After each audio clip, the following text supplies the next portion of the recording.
All right, everyone. Welcome to the Stoa. Today we got Matthew Remski joining us. Matthew's a fellow Torontonian, and he's a yoga practitioner, author of many books, including Practice and All Is Coming, Abuse, Cult Dynamics, and Healing in Yoga and Beyond. And he's the co-host of the Conspirituality podcast, a popular podcast that talks about this portmanteau conspirituality, where, to use sort of my mimetic tribal framing, there's just groups that are attracted to conspiracy theories and spirituality, and they're kind of meshed and mixed together. And this is what Matthew's coming to the Stoa to talk about today. So I'm going to tag in Matthew in a moment. He's going to share his screen and have a presentation for us, and then we'll pivot to Q&A. So if you have questions anytime, put it in the chat, and I'll call on you, and you can ask Matthew your question when we pivot to the Q&A portion. So that being said, Matthew, welcome to the Stoa. You're on mute. And I'm going to give you co-host access right now so you can share your screen. Yeah, thanks a lot for the invitation and for organizing this. Hello, everybody. I think that was a good introduction. I think you said that I was a yoga practitioner, and I think that's still true, but I've got some caveats about that. I also have a little bit of an agenda. I've got some slides. They might take up about 30 minutes of the time that we have. But I also hope that you use the chat function to interrupt me whenever you feel like it, if something is going too fast, or if I'm using an unfamiliar term, or if you want to challenge the premise of something, that's fine with me.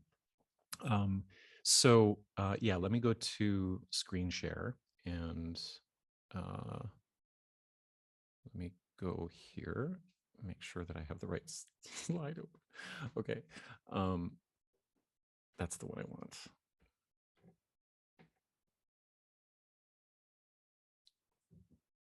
Okay. So, I'm going to define conspirituality in a moment, and then give you the source and citation for the original definition academically, and then go on to describe how my colleagues and I have sort of fleshed that out over time over the last 2 years now. But this is a good place to start with this image. This guy, his name is Alan Hofstetter, and he is on Instagram here in a happier time from about June or July 2020. This is a yoga studio. I don't know the name of the yoga studio, but I know that it's in San Clemente, California, which became a hotbed for anti-mask protests. And is also a hotbed for yoga and New Age spirituality. And Alan, as I said, is in happier frame of mind here because he's playing his singing bowls. And that's soothing the political, I think, passions indicated by his t-shirt. It's also something that he did to take a break from organizing mask burning protests and attempts to get the local officials to tear down the fencing that they put up around the local beach when they were trying to enforce a kind of social distancing. Alan Hofstetter has now been federally indicted in relation to his actions on January 6th. He was there, and that was kind of an amazing arc to his story. He is an Army vet who was also a police sheriff for many years, probably more than a decade, but then also suffered from chronic pain due to a back injury. He wound up taking OxyContin, I believe, and then also got involved or became the client of a massage therapist who basically turned him on to yoga and New Age spirituality. And from there, he was exposed to all kinds of new ideas that were very helpful for him. And then this underlying thread of political conspiracism was also sort of entrenched to the point where it began to, these two worlds began to sort of merge for him. especially in 2020. So that's Alan, and we'll look forward to see what happens with him in the days to come.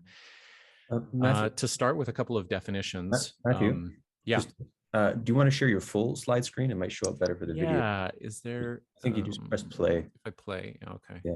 Is that going to work? Is that better? Great. Okay. Okay. 2011. One academic and one independent researcher published a paper called "The Emergence of Conspirituality." Charlotte Ward is English. She, I think, completed a master's degree in religious studies sometime in the early 2000s. And then I believe that she took some classes with Professor David Voas. This is in England. And together they wrote this paper. Voas has told me that it was mainly her content, and he provided some sort of academic imprimatur on it and helped her through the process. He found it a very interesting topic. I'm in communication with him, but not with her because she's gone off grid. And there's a story behind that I can't quite break yet, but she hasn't been in the public eye for probably 6 or 7 years. Which is kind of interesting because now her paper is the subject of this podcast. There's been academic conferences on it, and she's in Suriname. We know that that's where she is, but nobody really knows what she's up to. So their abstract describes conspirituality as follows, and I think it stood the test of time.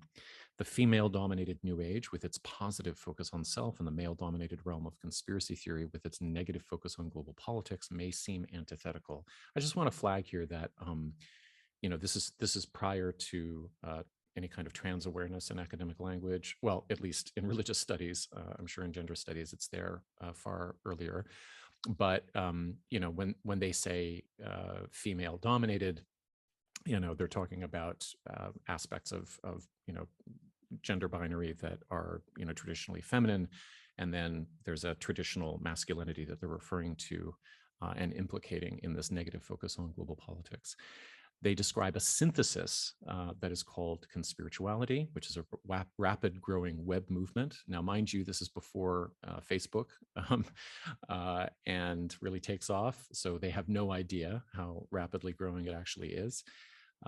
It expresses an ideology fueled by political disillusionment and the popularity of alternative worldviews, offering a broad politico-spiritual philosophy based on two core convictions, the first traditional to conspiracy theory and the second rooted in the New Age. So these two things go together. There's a dynamism between them. And so I'll say a little bit about that after reading them. The first conviction is that there's a secret group covertly trying to control the political or social order, and that number two, humanity is undergoing a paradigm shift in consciousness.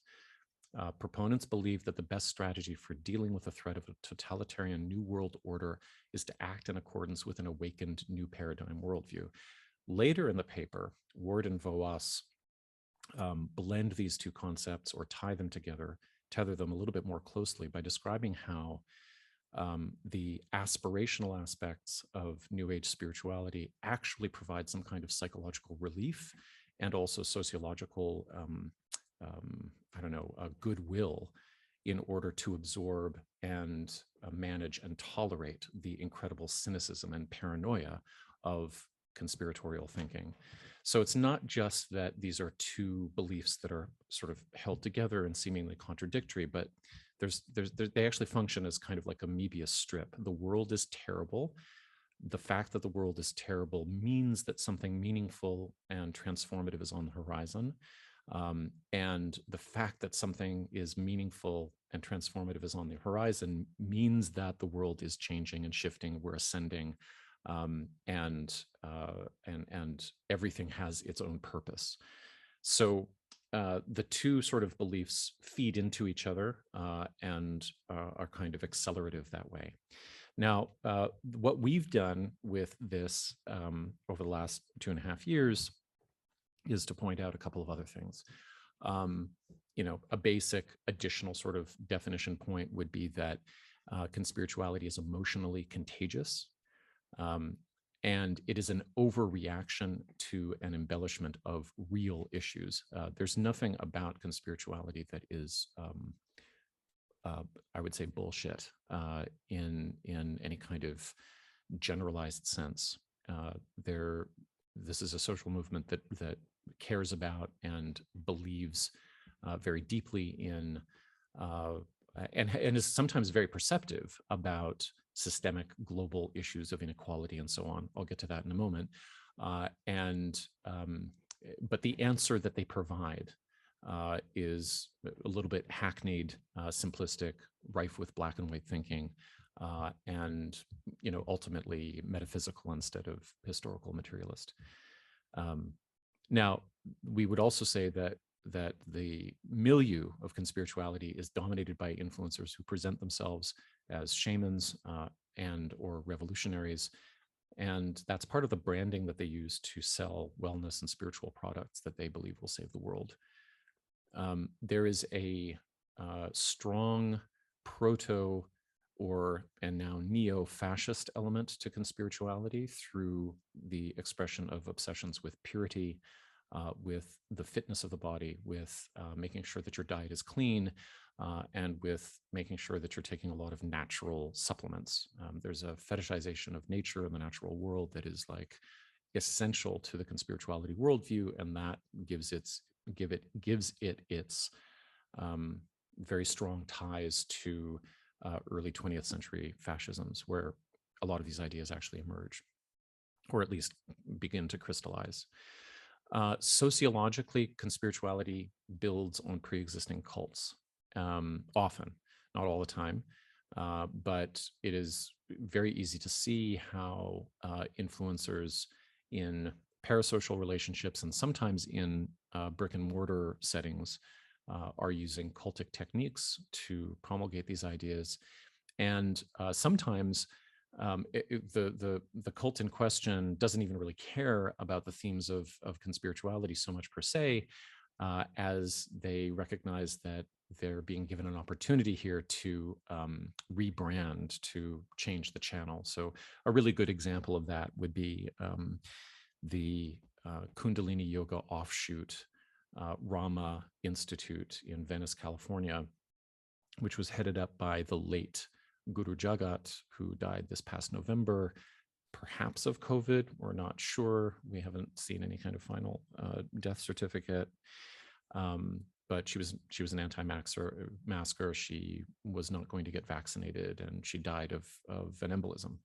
So unclear. But she began to boost QAnon and conspirituality material at exactly the same moment as her wider community was under siege by accusations that the leader and founder of Kundalini Yoga, Yogi Bhajan, was exactly what a bunch of people had been saying he was for the last 40 years, which is a serial rapist and a charlatan and a fraud. And so what happens in some circumstances is that like an existing fringe cultic organization will sort of glom onto conspirituality or to QAnon as a sort of new content package that is harmonic with what they already teach or what they already believe, and is certainly harmonic with the social dynamics of paranoia and love flipping back and forth that are sort of common within cultic groups. And so we have a bunch of people adopting QAnon and conspirituality ideologies who may not actually be committed to them, but they're just instrumental. Next thing that I can say is that conspirituality trends towards political extremism. It politicizes sectors and demographics that have been previously depoliticized. And the bias, the thrust of conspirituality is always towards right-wing thought, towards the libertarian aspects of alternative health. We have not seen a single conspirituality influencer migrate towards the left of any kind of policy issue or culture war stance. And that's why it's been very sort of interesting to watch people who preach and who monetize conspirituality And this is starting to feel a little bit abstract. So next slide, I'm going to give a case study so we can see how this works in action. It's been interesting to watch a number of the influencers that we cover move from, summer of 2020 being all about save the children, which was kind of like a soft QAnon theme, to what was the next thing? Probably the next thing was the moral panic over critical race theory, and then firmly people move towards a certain kind of resistance to trans awareness, all the way up to and including trans bigotry, and then finally we have nobody in the conspirituality world responding with any kind of pushback to the draft opinion leaked from the Supreme Court, written by Justice Alito on Roe v. Wade. So the politics of conspirituality are sort of marked by hyper individualism, a kind of libertarian attitude towards medical choices and medical practice, and a certain kind of idealization of the body as being self-sufficient. And that's marked by words like sovereignty, which of course dog whistles white nationalism movements going back into the 1970s. This is not to say that people who enjoy New Age spirituality and start talking about their sovereign bodies are somehow alt-right white supremacists. That's not really how it works. What happens is that they wind up picking up language from politically extreme sources that they're not quite clued into the meaning of, and they end up becoming vectors for its transmission. And then those keywords end up bringing them into proximity with more extreme politics, or their followers with more extreme politics. So I want to be clear that, as I talk about the influencers that we study, I'm not talking about bad people whose beliefs I can actually, I can nail down in any concrete way. I'm really talking about ideological movements across social sectors. And I don't really have much insight into people's intentionality, whether they're trying to fool people towards right-wing perspectives, or whether they're just audience captured. I did an investigative piece on QAnon moving into Canada. This was about 18 months ago.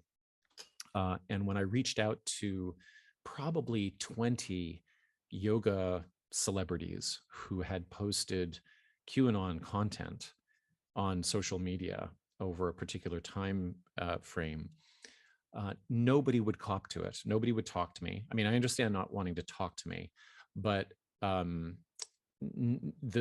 general response was, if I got any response at all, was, I don't really endorse it. I thought it was interesting information at the time. Please don't associate me with that. And so there's an audience capture piece to this as well, where inflammatory extremist content gets going during a social crisis like COVID, and it becomes very attractive for online influencers and marketers to use, whether they believe in it or not. And that's particularly tragic, because there's a lot of people trying to walk back a whole bunch of bullshit that they didn't really understand. I would say in general, the last point is that conspirituality tends to erode general trust in public health. It's also built on a crisis in institutional trust too, and I'll get to that in a moment. It erodes trust in expertise, critical thinking, certainly in vaccines, scientific processes, and so on. Okay.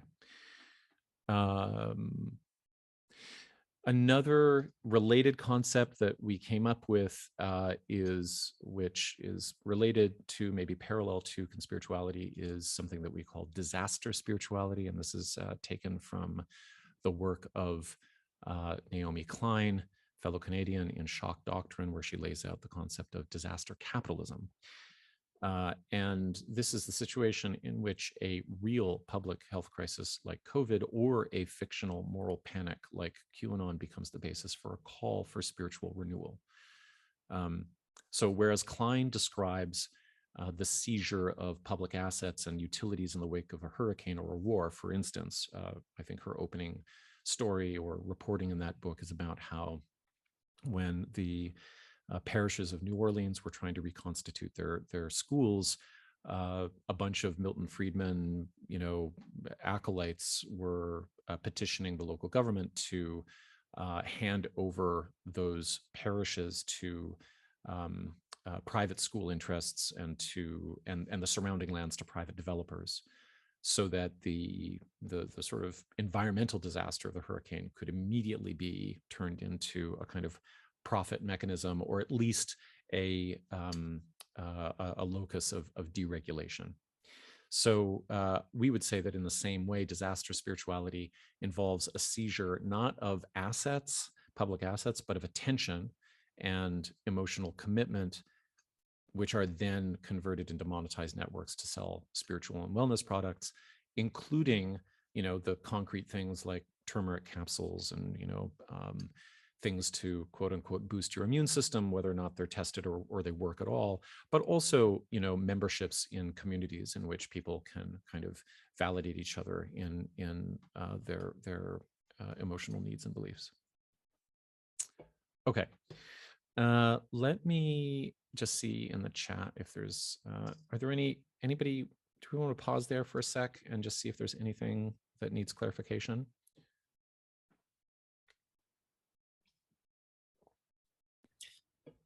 Like pausing, like a lot of people with deep questions here, so it might go like a bunch of threads open up. So it might be best to save the Q&A for after the presentation. That's cool.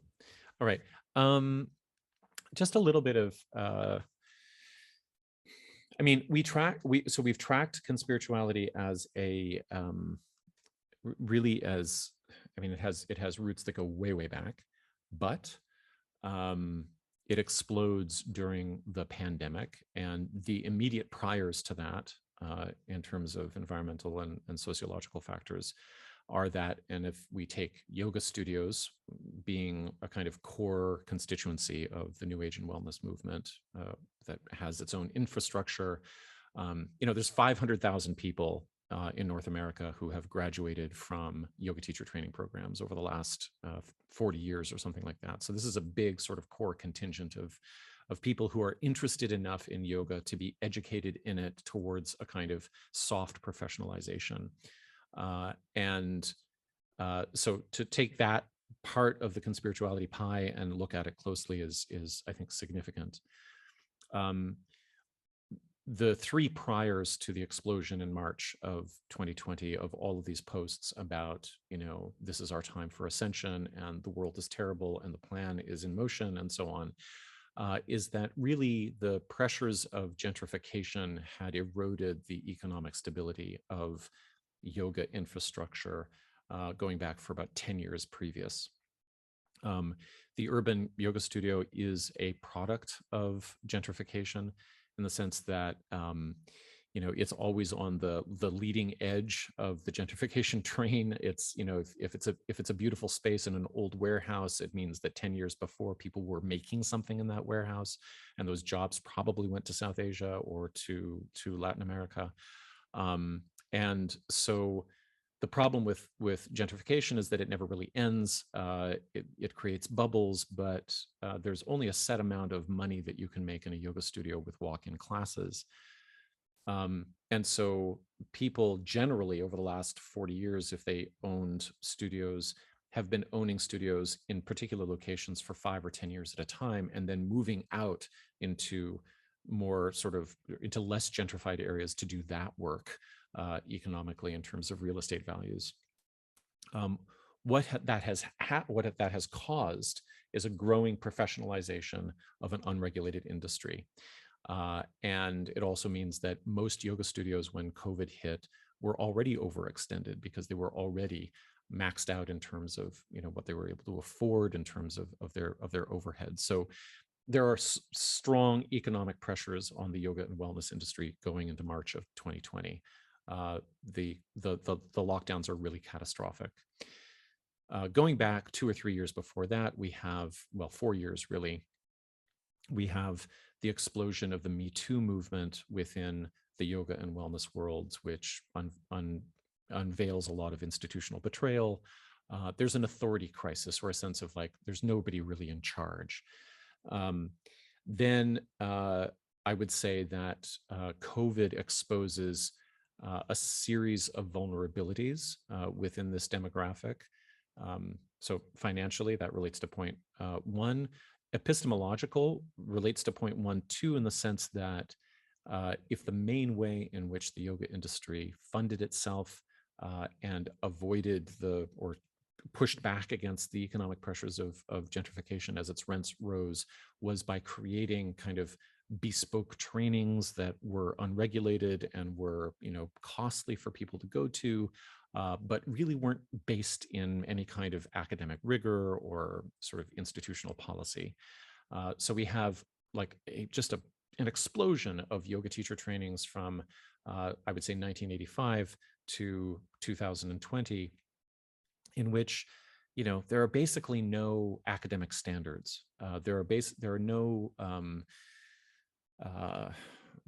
benchmarks for like what is an accurate citation, what is good scholarship on yoga history, and more importantly, no real kind of evidence-based epistemology for evaluating the health claims of yoga.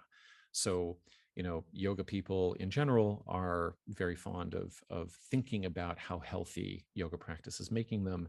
And there's a whole literature that's devoted to very thinly evidenced medical claims about how, twisting will purify your liver, or standing on your head will improve your immune system.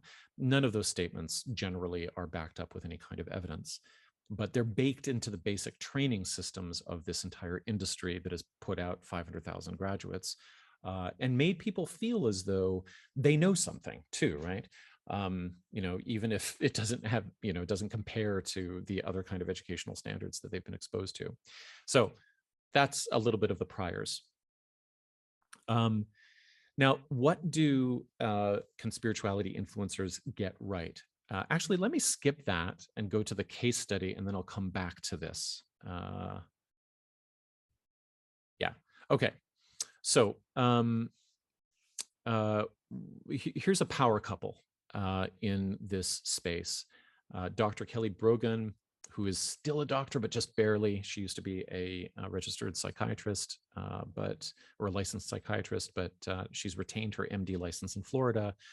I don't think she treats patients anymore. Sayer G is the founder of Green Med Info, which is a huge DIY clearinghouse site for alternative medicine information and a lot of anti-vax material. So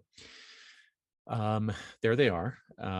This is at their wedding, November of 2019, a match apparently made in heaven. And they bring together a lot of skills. Kelly Brogan, for years before the pandemic, has established a really kind of high level of credibility in alternative health because she has given a legitimate critique of the psychiatric discipline that she has been educated in legitimately at Cornell, at MIT. Like, she's got credentials. And her critique is both, it's about the authoritarianism of psychiatry. It's about the poverty of the DSM as a diagnostic tool. It's also about the patriarchy of the assignment of pathologies to reasonable emotional responses to the stresses of life, especially when those labels are applied to and pathologize women. She has an amazing, well-regarded critique of the psychiatric profession that gets her a long way, actually. It makes her a featured contributor on Goop. There are and then sort of in academic circles, there are people who regard her materials very favorably. She does good work in that space. Now, Sayer G has owned and managed Green Med Info for more than a decade. He makes substantial income from affiliate networks, meaning here's an article that I'm going to publish about these turmeric capsules, and here's the link to the company that sells them, and I'm going to take a cut of such and such.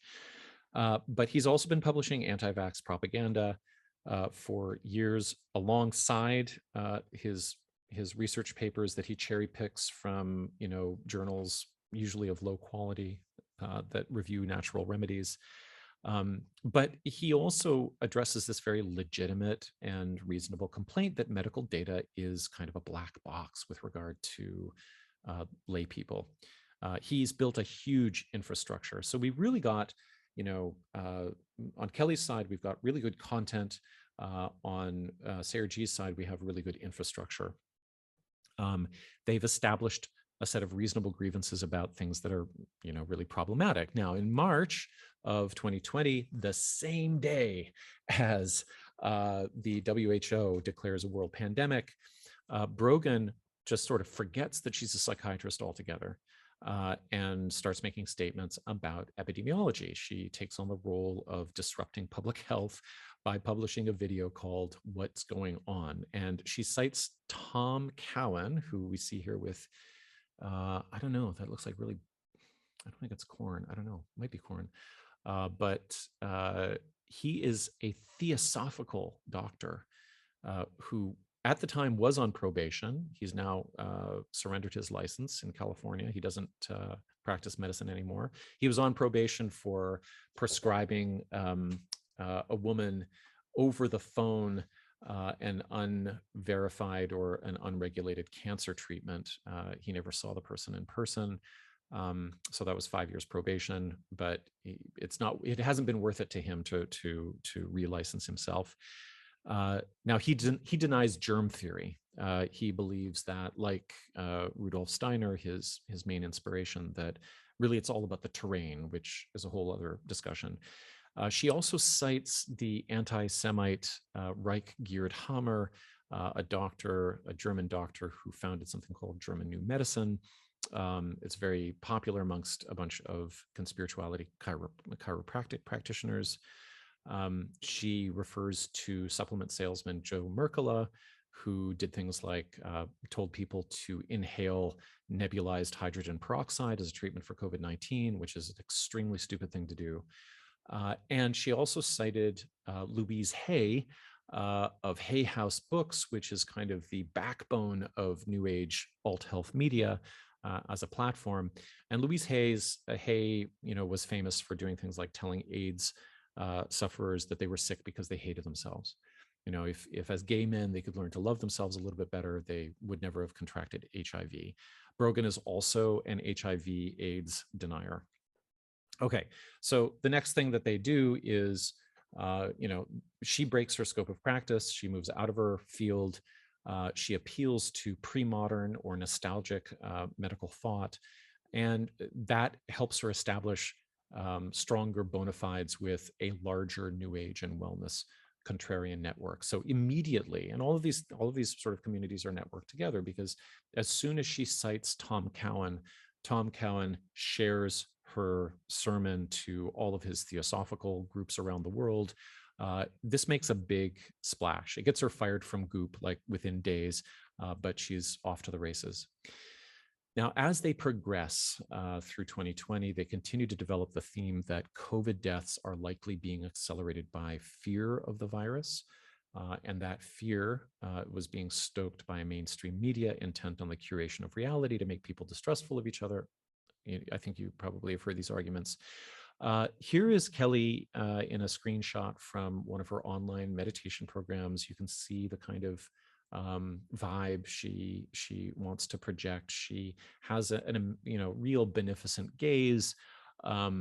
She has a very calming and soothing voice that, if you really listen to what she says, however, is the voice of a very icy personality, a very avoidant kind of personality. But she does this thing that becomes characteristic of conspirituality influencers and refers back to the original sort of split in the ideology expressed by Ward and Voas between the aspirational New Age content and the cynical political conspiratorial content. she will say within the same paragraph, we are all going to be okay. You're all already okay. And she'll use this soothing voice and the smile that you see in front of you. And then in the next sentence, she'll go ahead and compare lockdown measures to the same, quote, dehumanization agendas that preceded the Holocaust. Let me just pause here to say that this is like a key feature of conspirituality technique, because what this balance of, or this tango between these two ideas, that the world is terrible, but this is a great spiritual opportunity, gets socialized in the sort of interpersonal affect of the influencer offering something that scares the shit out of people on one hand, and then saying, but if you're with me and we stay in love and communication and high vibe and light together, we'll get through this fine. If you saw Plandemic by Mickey Willis, this came out in May of 2020. He publishes it on a Thursday, I think, and then on a Friday, he goes on Facebook and he films himself giving a sermon saying that, he's crying. He's saying, so many people have written in to say how profoundly scared they are by everything that's happening. By everything that's happening, he's meaning all of the bullshit that he's put into his bad documentary, and how that's scared the crap out of everybody. But the whole purpose of the selfie sermon is to say, I actually love you. I'm with you. We're in this together, and we're understanding the spirituality, the spiritual potential of this moment in a really acute way. So that's a little bit of a case study. Let me just finish up by saying that that none of this is answerable in any way unless whoever wants to looks really, really carefully at what figures like this get right. Because from my particular perspective, conspirituality is a super disruptive and a harmful social movement that presents itself as a kind of pathway to spiritual enlightenment. But I would say that the people that we cover have blood on their hands to the extent that they've raised vaccine hesitancy, or to the extent that they've eroded trust in public health. But the problem is that there's a lot to distrust about public health. So what do these folks get right? I would say, first of all, that they have a story about the times.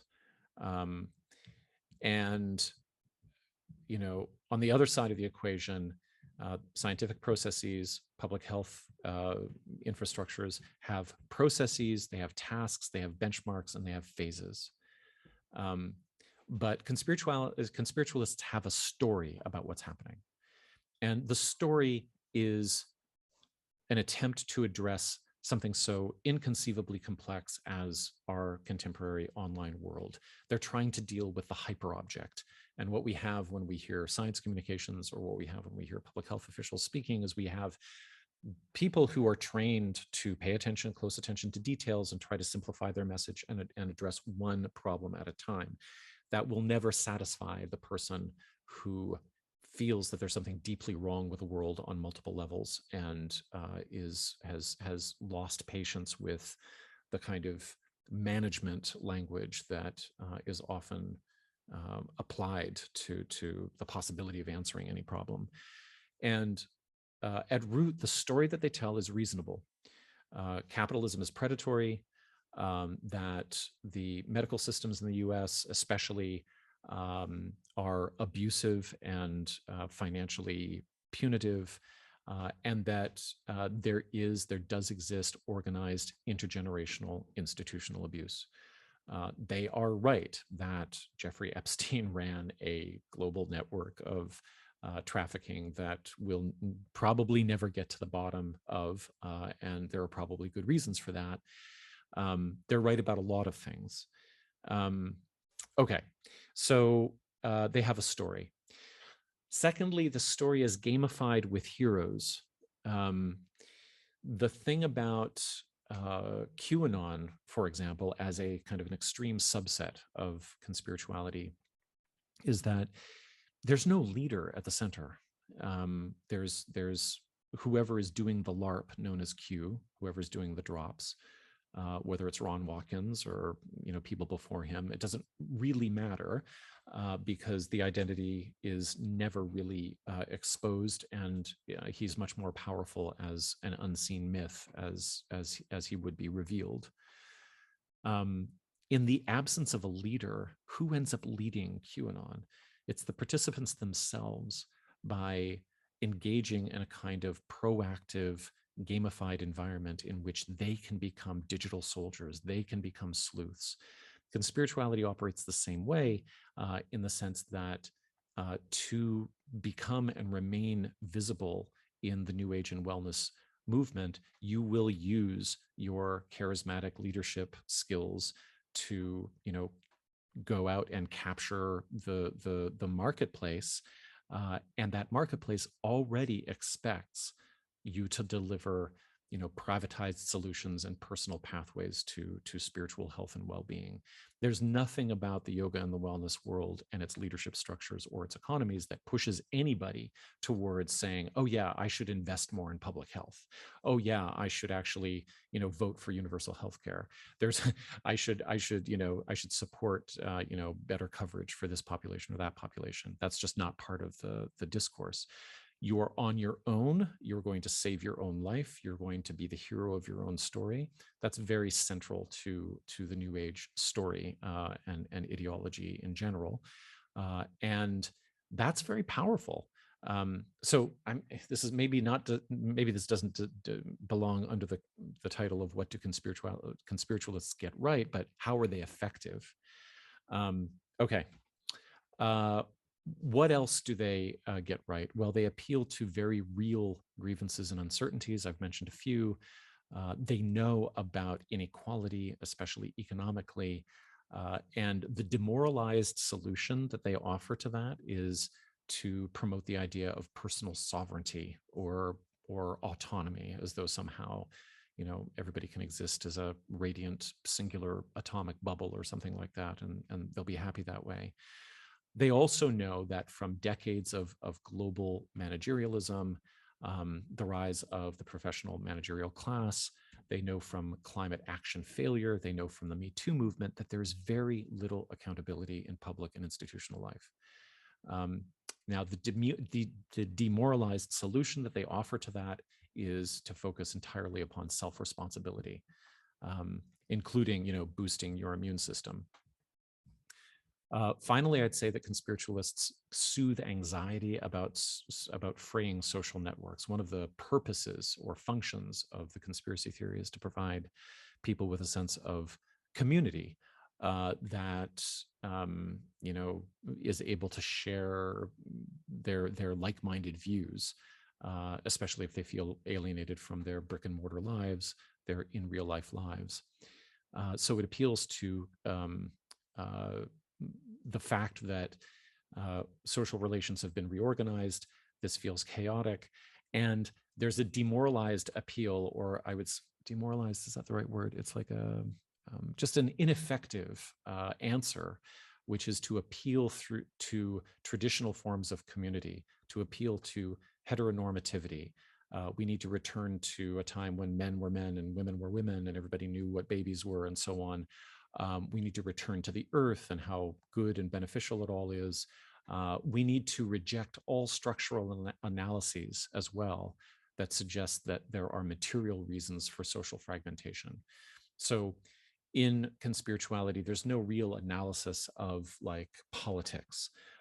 There is a kind of political extremism, but there's no sense of things work together in late capitalism in a particular way to produce various levels of exploitation. And so that's actually the main problem. It's much more like there's a cabal at the top. They're doing everything wrong, and we have to become spiritually enlightened in light of that. So finally, listen to how attractive this is, and witness how attractive Zach Bush is as well. Very good looking man. I think he has political aspirations.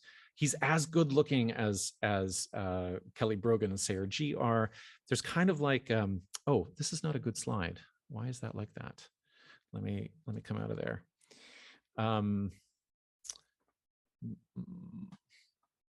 Yeah, there's also something going on with just aesthetics in this world, right? These are lifestyle entrepreneurs. So conspiritualists don't manage endless crises. They offer spiritual promises.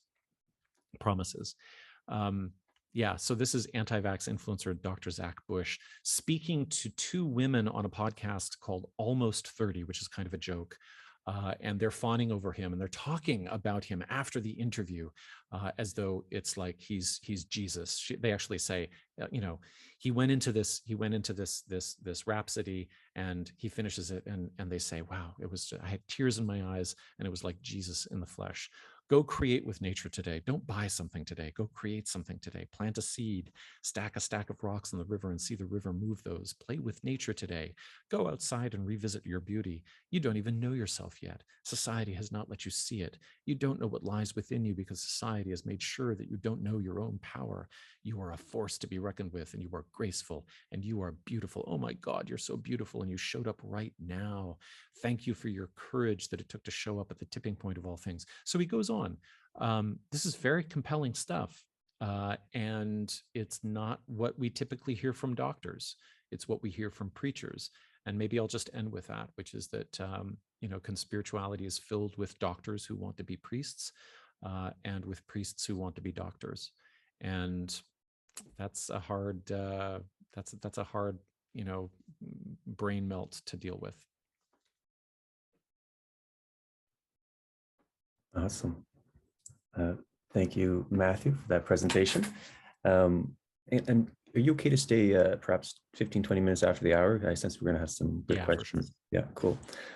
So put your questions in the chat. I'll call on you. You can ask your question to Matthew. I'll warm up with a question. So a book I quite like was Michael Clarkham's The Culture of Conspiracy. And he has this tripartite classification on conspiracies.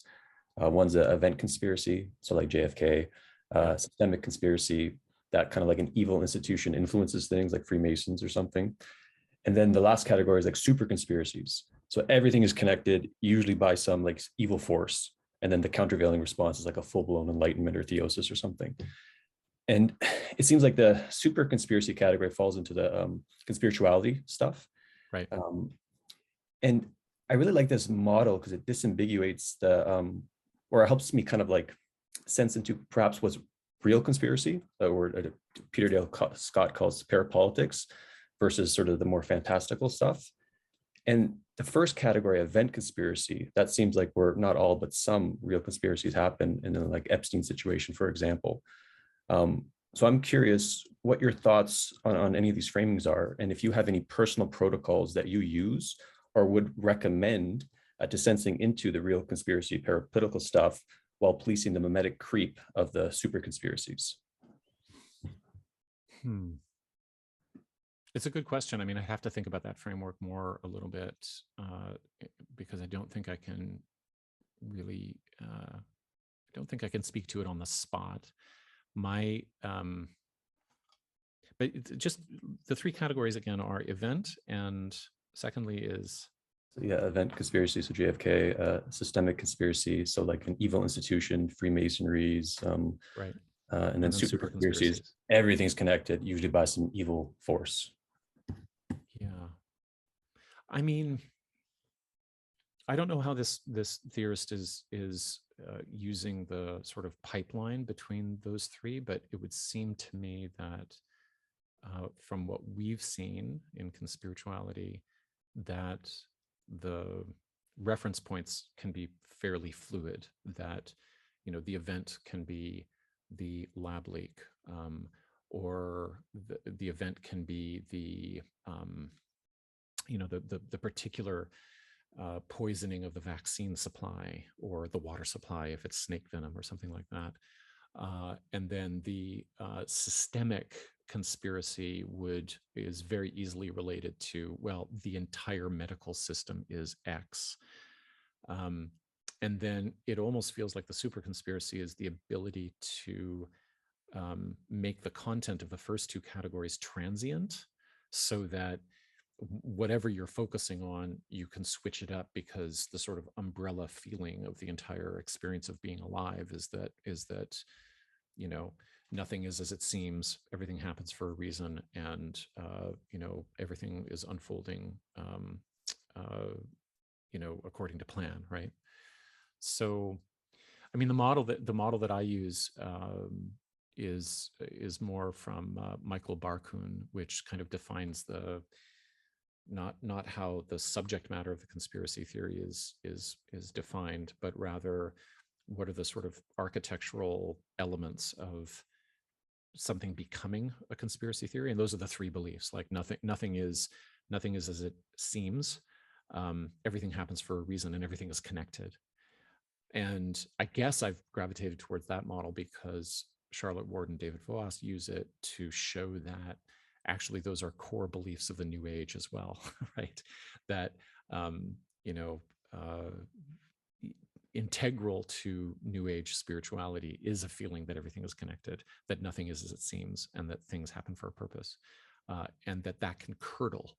And so, yeah, I'll be interested to get into that book for sure. And I think we're talking about the same person. Maybe I pronounced his name wrong, but Michael Barkum. He has that tripart model. He Oh shit! Okay, that's it. Yeah, you're right. Yeah. Okay, so that's okay. All right. Different section, same book. I guess I didn't study that one as closely. Yeah. So we'll pivot to Q&A because we have a lot of cool questions in the chat. David, let's go with your question first. I wrote this question, but you already responded to the main part of it, so I'm going to replace it with another question. When you describe the template, and I really see this as a great contribution, you give us a template for identifying conspirituality as a type of thing that we might fall victim to. Yeah. I just wanted to confirm with you, do you see this as the right way to think about the relationship between the spiritual side of it and the conspiratorial side? I see that the spiritual side to be the exterior protective shell that kind of, it protects it against external attacks by giving that benevolent, good faith. And then the conspiracy element is the inner logic that is shared more actively with the in-group members.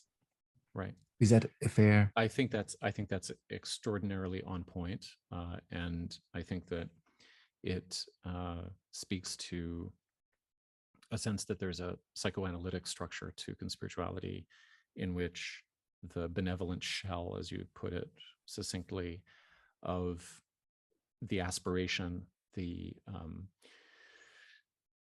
desire to appear loving while one is also harboring very cynical and paranoid thoughts, the desire to appear as though one is being compassionate, even while one is actually extremely cynical about pretty much everybody who's speaking in the public sphere.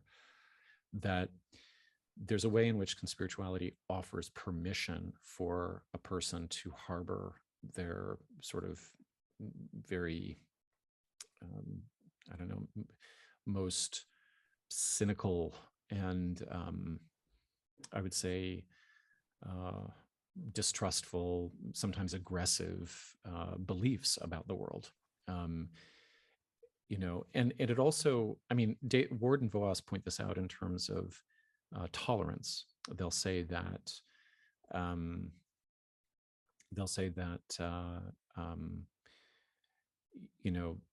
New Age spirituality allows the very morbid content of conspiratorial thinking to be more digestible. And I think that that, that has its own meaning in kind of like a psychoanalytic or psychological sphere, but it also has great advantage in terms of marketing, because there's a general sheen that governs the New Age yoga wellness sphere of entrepreneurialism that says, I'm helping others, we're helping others. This is about your journey. This is about your spiritual development. And, the best sort of performance of this that we see it with Kelly Brogan's, beautiful aesthetics, but we see it even more radically with somebody like Christiane Northrup, who is, a credentialed OBGYN. She's retired now, she's 72, but she's sitting in her farmhouse in Maine talking about how the COVID vaccine is intended to kill everybody within a set number of years, but then she's also playing her harp for her constituents, 500,000 followers on Facebook. And it's this extraordinarily deep split between the most awful thing in the world that you can imagine is happening, and you are also a being of light.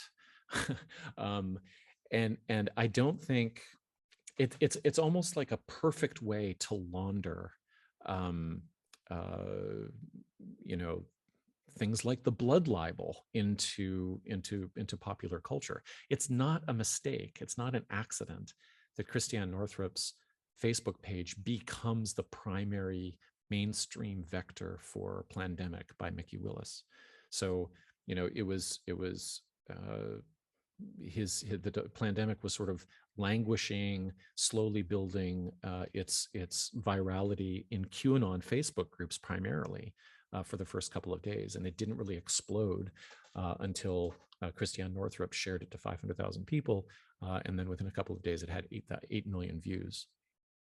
And so, yeah, there's a I don't want to use pathological language, but like almost a bipolar quality to the this dance between New Age aspirationalism and conspiratorial cynicism and paranoia, that if you get the mixture just right, you can really convince people of your beneficence and of the the generosity of your spirit, while also communicating some extraordinarily aggressive messages. Thank you. Sure. I think it also, like, it decreases the shame involved in those messages as well, right? Mm-hmm. It exculpates people from feeling guilt over the what they're actually saying. And because what they're actually saying, if they're deep into QAnon, is they're saying Democrats are pedophiles who spirit cook children. I don't think most human beings are constituted in a way that they can accuse other people of that sort of thing without feeling guilt and shame themselves. It's because it's just they're describing a horrible world, and so if you can also have some sort of spiritual outcome to that morbidity, it's probably a lot easier to pass it along. Thanks a lot, Matthew and, yeah. and Peter. Thank you. Awesome. Thank you, David. Let's go with Evan, then Ariel. Evan, you had a question. Oop, I think your mic's not working, Evan. How about now? Yeah, you're good. Cool.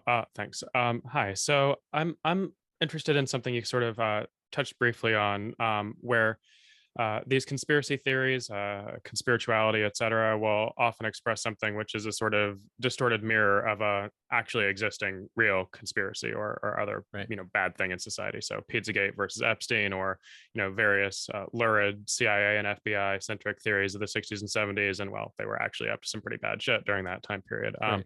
et cetera, et cetera. So it seems to me almost like it's almost too convenient for the actually existing malign elites that these things end up evolving in this way, since it makes it really easy to tar the legitimate critiques or inquiries by association. So I wonder what your thoughts are on this dynamic, and whether you worry about this sort of categorization, meaning, the category of something like conspirituality being used to discredit legitimate systemic critiques. Such a great question. Yeah, I've worried about it from the outset, but also like more and more as I've gone on.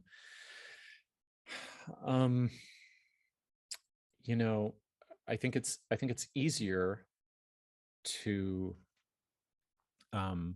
one advantage I think that the three of us have is that our critique of conspirituality emerges from a cultural critique that's about 10 years older than that, that has to do with examining the way in which the psychology of New Age spirituality and yoga communities can be very dysfunctional, in which phenomena like spiritual bypassing can be like a core mode of denying reality, or avoiding or depoliticizing oneself, or just sort of checking out. So I think that when we take the tack of analyzing what a conspirituality influencer like Christiane Northrup or Kelly Brogan or Zach Bush offer, that we can identify a kind of hollowness to the spirituality content that is already part of a discourse. But to the extent that Kelly Brogan describes the problems of and the horrors of surveillance capitalism, for example, or to the extent that Zach Bush describes a kind of the tragedy of big agro monoculture and its effect upon digestive flora, for example. These are absolutely reasonable, and so I don't have a specific answer for how to or a general answer for how do I make sure that the category of conspirituality is not used to pretend that the Catholic Church was always cool, or that Jeffrey Epstein wasn't really up to bad shit, or whatever, because that will definitely happen. But it's more, I guess I try to bring a sense of vigilance to, okay, well, what is this person saying that's actually real, that's actually reasonable? What is the concern that is being addressed but then mythologized? Or what is the factual basis that's becoming a point of faith? What is the feeling that is it intuitively correct that there's something very wrong in a particular systemic project, and how can I understand and listen to that feeling, but also look closely at whether the details match up to the answer that's being offered. And I think one huge disadvantage that this analysis has, or the whole analytical project has, is that the conspiracy that is revealed as a conspiracy, that happens over a long period of time, and it happens with a shit ton of work on investigative levels that are like really hard to work out.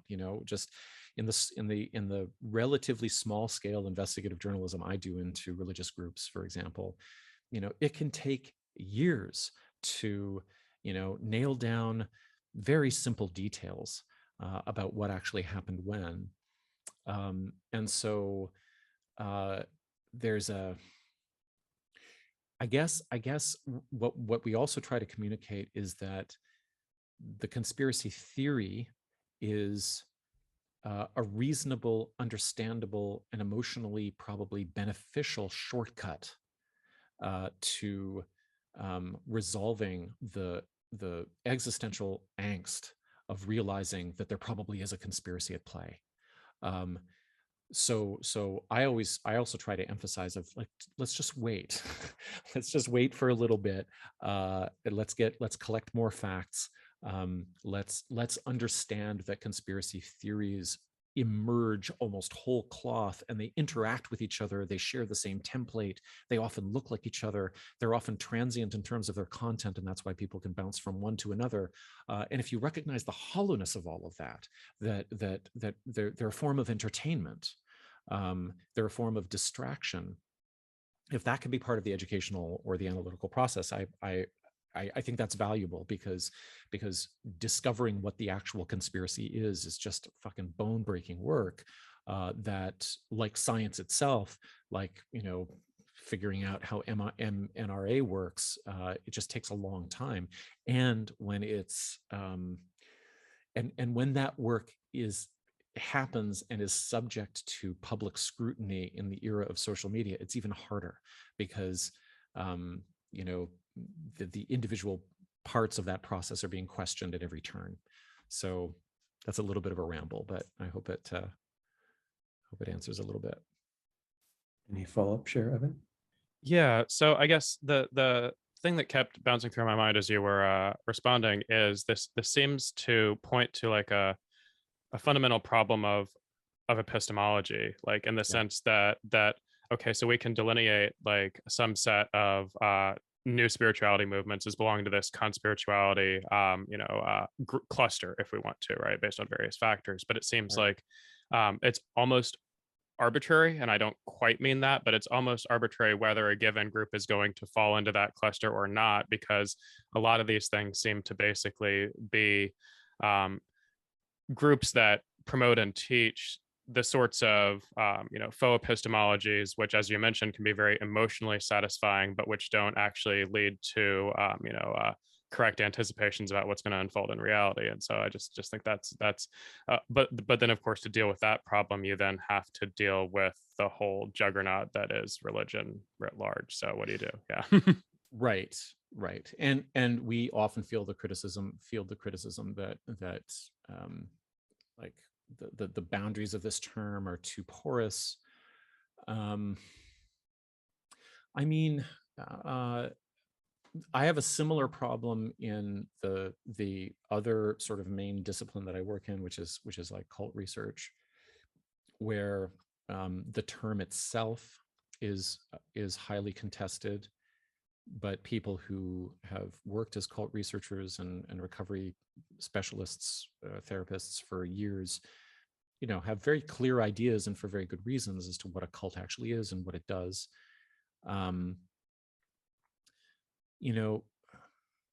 It's almost like, I think you can have a set of descriptive principles for how cultic dynamics work.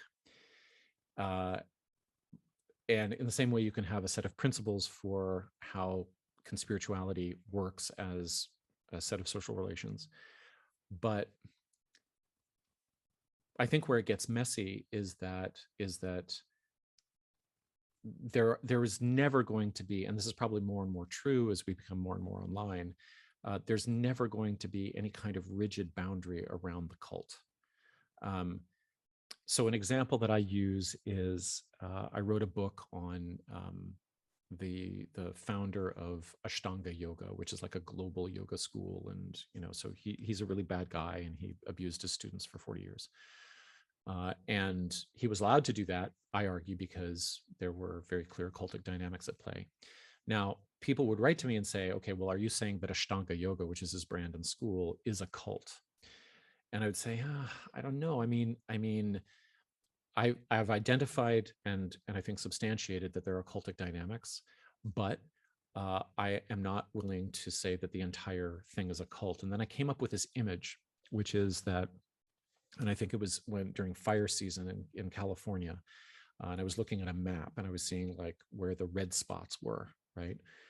And I started thinking of Ashtanga yoga as a geography rather than a group of people, and a geography where there, during a time of social stress or environmental peril, there can be hotspots, right? Now, not the entire thing is going to be burning up. Not everybody's going to be perishing. There's going to be sort of environmental damage that spreads out from the hotspots, but it's not like. But also, like when the fires die out, it's going to be the places that were untouched that are going to be responsible for reseeding the burned areas. So I think I start to think of questions like that. I don't know if this answers your question. I start to think of questions like that in terms of this is a geography, and the dynamics that we're describing can arise in groups and concentrate themselves in particular groups, and be very visible and shine very brightly and burn hotly in particular places. But that doesn't mean that groups and organizations and ideologies that are adjacent to Kelly Brogan's circle or Christiane Northrup's Facebook crowd, it doesn't mean that all of them are implicated somehow, or that all of them are invested or are invested. It's much. I think more in terms of landscape now. Awesome, thanks, Evan. Ariel, you had a question. Yeah. Let's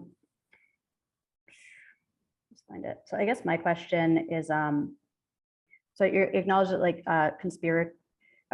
conspiritualists are responding to these legitimate grievances, like like predatory capitalism and institutional capture and all this stuff. Right.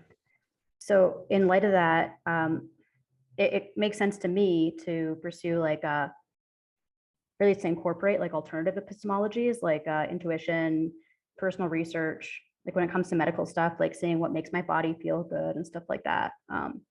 So I'm wondering that like, given your critique of the institutional status quo, what's your epistemology for coming to medical and scientific understanding?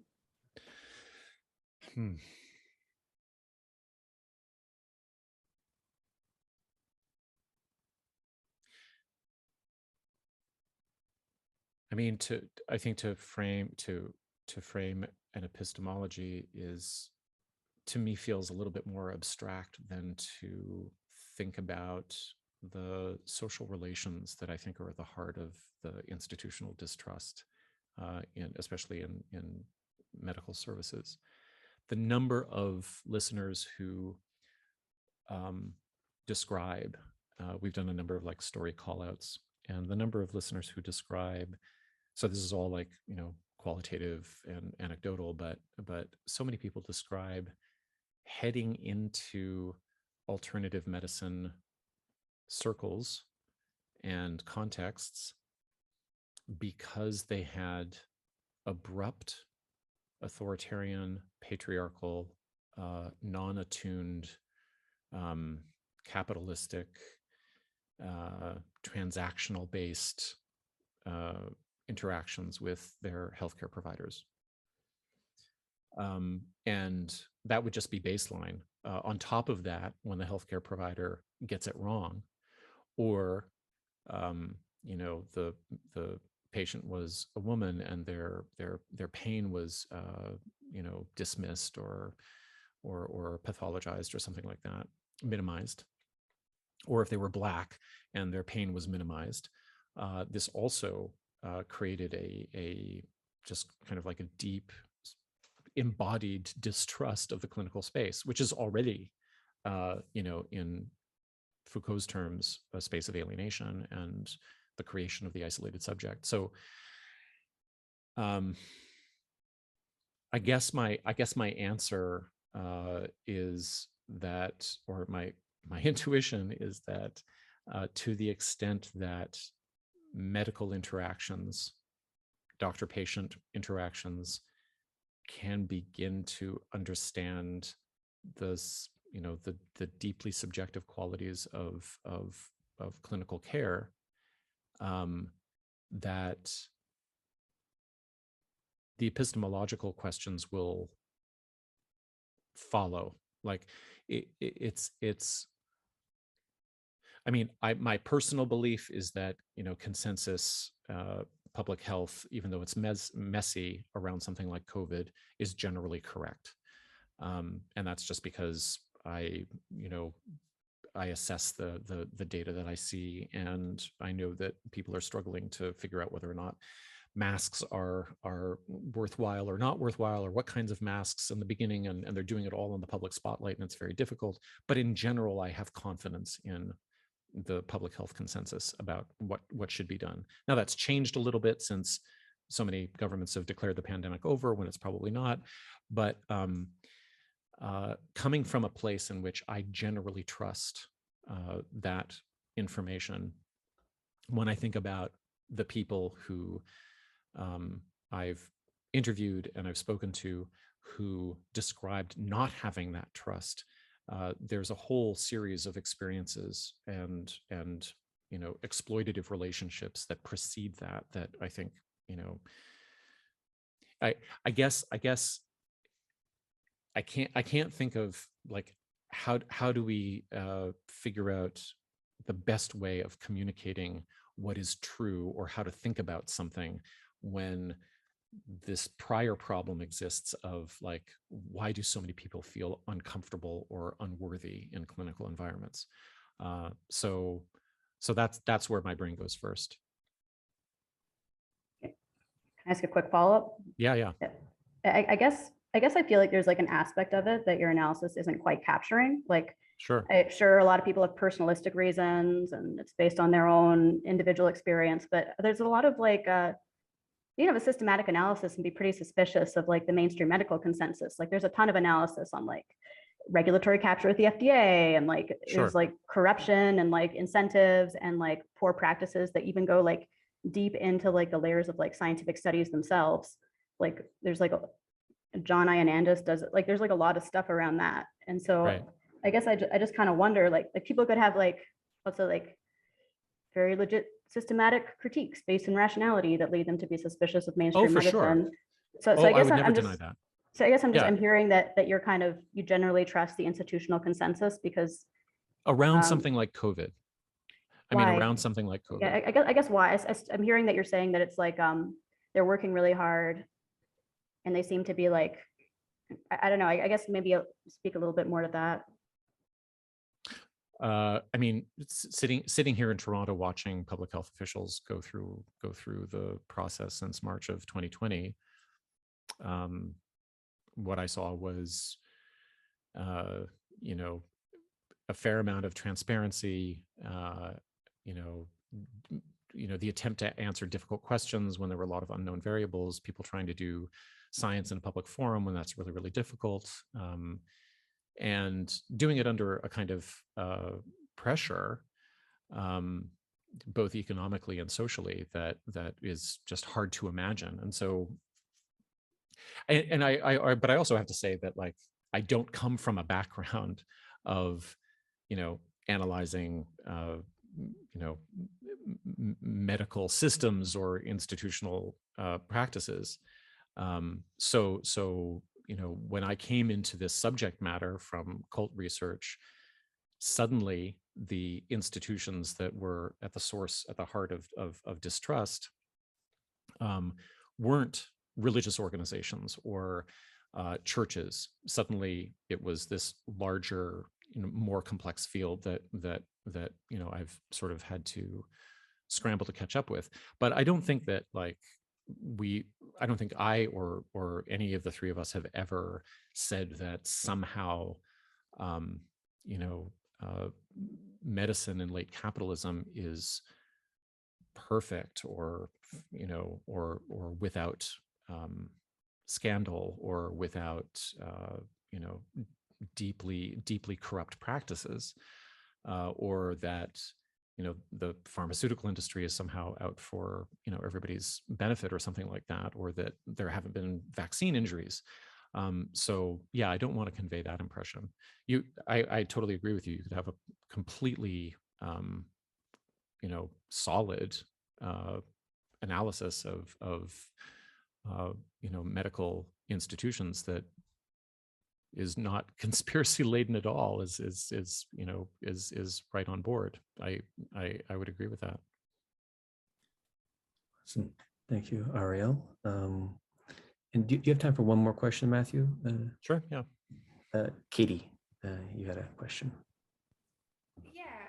Hey, Matthew, my question was, you were talking about earlier how if you want to do any kind of real rigorous research or expose any kind of real conspiracy, it takes years of arduous work and like just tons of time and labor for investigation to even try to answer these questions.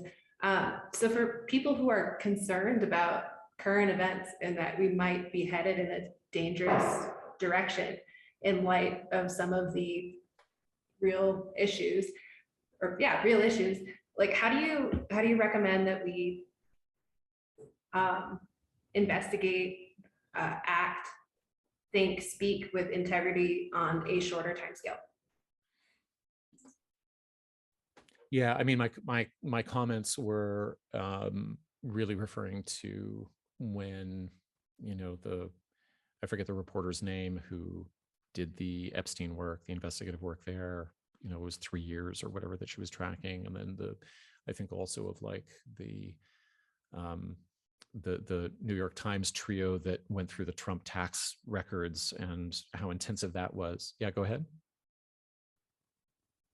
Sorry, someone's talking to me in the background. Oh, okay. All right.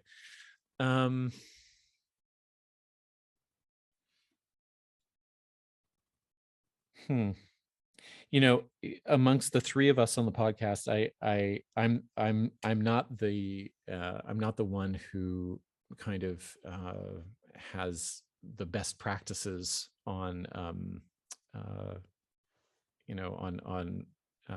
on speed dial. Like maybe it would be easier if we took a particular question, like or a particular topic. Like what would you say?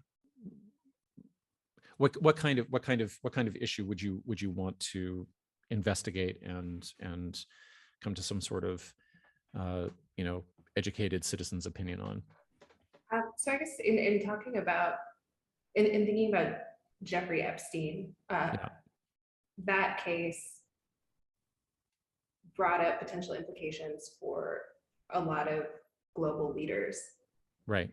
And I feel like it was kind of glossed over, and the only people that I find still talking about it consistently as a community are in this whole conspirituality sphere.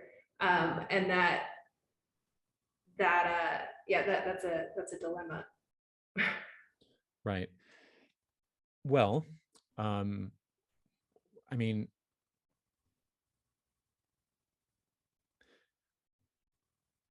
the media people that I hear talking about it and analyzing it are, yes, it comes up in Conspirituality a lot, but it also comes up in sort of like left-wing Marxist critiques that I hear online.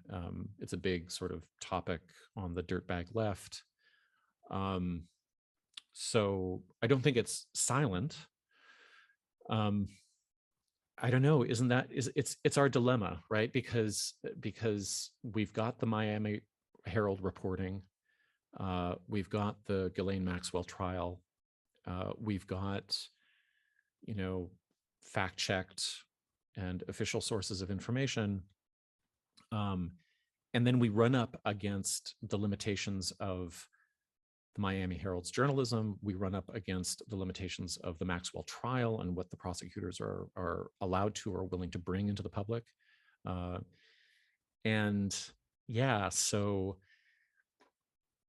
what are we going to do as citizens when we know that there are flight logs that haven't been properly investigated? Like, what's the response to that?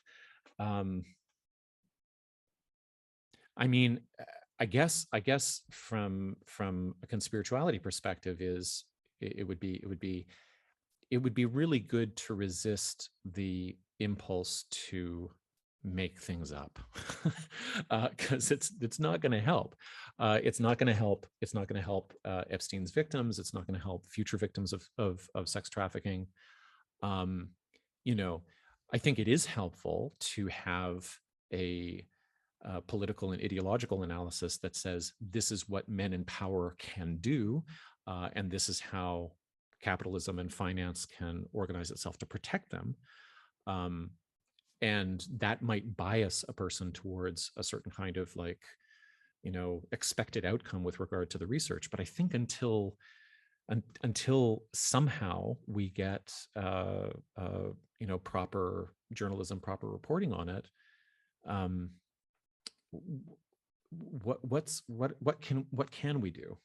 What can we do? I mean, I think it's fair to say, totally fair to say, on social media, or if you had some other platform, or if you were a journalist yourself, these are the things that bother me about what hasn't been revealed. But to move into the conspiratorial framework is to cross a threshold and to begin to say, therefore, I suspect and I think that X, Y, and Z are happening. And I think that's kind of like something happens at that line that I think is can be emotionally powerful, and I think can be you know, socially, you know, disruptive. So I guess I'm as at a loss, you know, as you are, really, with regard to how are the loose ends of the Epstein case? How are they just going to flap there forever? Like, what the fuck, you know? Are we just going to, you know, as the climate bus drives off the cliff, are we just going to sort of not understand who was actually flooring the pedal to the ground? Are we not going to figure all of that out? It feels to me like, just existentially, the truth is, it is not possible to find out exactly what happened about every circumstance. And that, I think, is very disturbing to us. And I think it makes a lot of sense that we want to imagine outcomes and answers that make sense. But there can be a real price to that. Do you think it's reasonable, or could be reasonable, to at least personally, somewhat skeptically cross that threshold? Yeah, for sure. I mean, that? then the question is, like, well, what are you going to do with that, right? Are you going to be honest about crossing that threshold? You know, are you going to say, well, you know, I know up to here, and I've got receipts for that, and I can give citations for that. This is why I can say what I say. What I imagine is happening, and my bias about X, Y, and Z might be at play here. Like, if you can be really self-reflective as a commentator, as a journalist, as a content maker, I think that's totally fair play. But what happens in conspirituality and QAnon is, I know up to here. But I'm sure that this is where this is going. And I'm going to take action on a kind of, like, I don't know, like a sense of certainty that is unwarranted. And to have the psychological maturity to say, I'm acting in a way that feels more comfortable to me because it affords me a sense of certainty that I don't actually deserve because I haven't earned it. I can't actually prove what I'm saying. That takes a lot of circumspection. I hate to bring it back to the sort of, you know, individual responsibility, but I do think that that's involved, right? Is that somehow, you know, it would be great if people were more aware of what it meant to cross that threshold with a kind of awareness that they were doing it.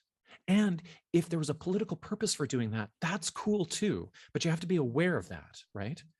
I would be fine with people saying, well, I bet that what's happening is this, because underneath that, they have a conscious political agenda or a piece of rhetoric that they would want to present. But to be honest about it, to be open about it, to be transparent about it, I think is super important. And I think it separates the possibility of there being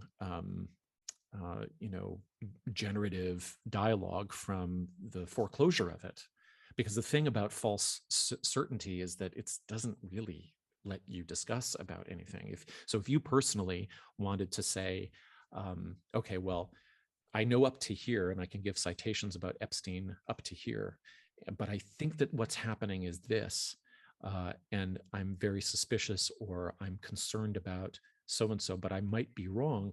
You're then in a space of like actual cultural dialogue that is foreclosed by conspirituality, which says Epstein and his cohort are the cabal, and this is what they intend, and this is where they are, and this is how they're planning out their things in their lizard brains, right? Like, it's not that there's no human interaction there. I don't think. That's not what I've seen anyway. Yeah. Because when I speak to people who are deeply invested in conspirituality and conspiracy theories, like, because I get to interview some of them, there's like a veil that falls. You can hear the talking points start to come out, and you can you're speaking to copy pasta, is what it feels like, instead of a person, and maybe that's an intuitive sense as to where that threshold lies.